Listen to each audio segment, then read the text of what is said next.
And now in this section, we're going to be looking at Kennedy's 1,000 Days. And the main idea is that John F. Kennedy brought energy, initiative, and important new ideas to the presidency.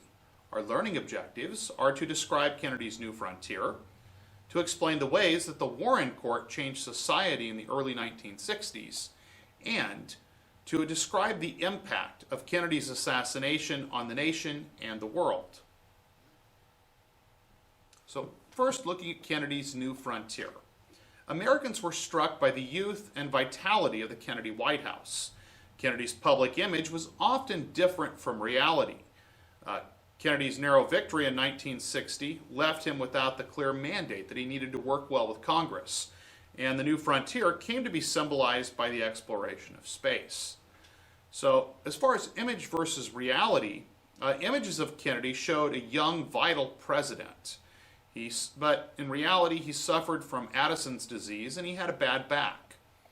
Kennedy encouraged the press to photograph and write about his children, while his wife Jacqueline Kennedy tried to protect their privacy.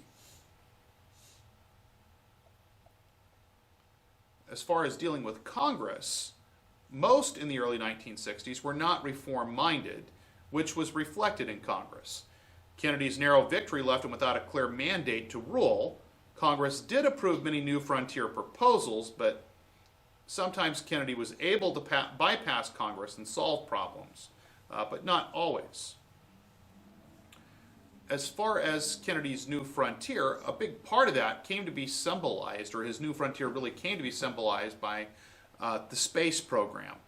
Khrushchev claimed that the Soviet lead in space showed the superiority of communism. And of course, this harkens back to what we looked at in the previous chapter with regards to the Soviets launching of Sputnik, the first artificial satellite. So in May of 1961, Kennedy vowed that the United States would land a man on the moon. In fact, he said that we would do it by the end of the decade.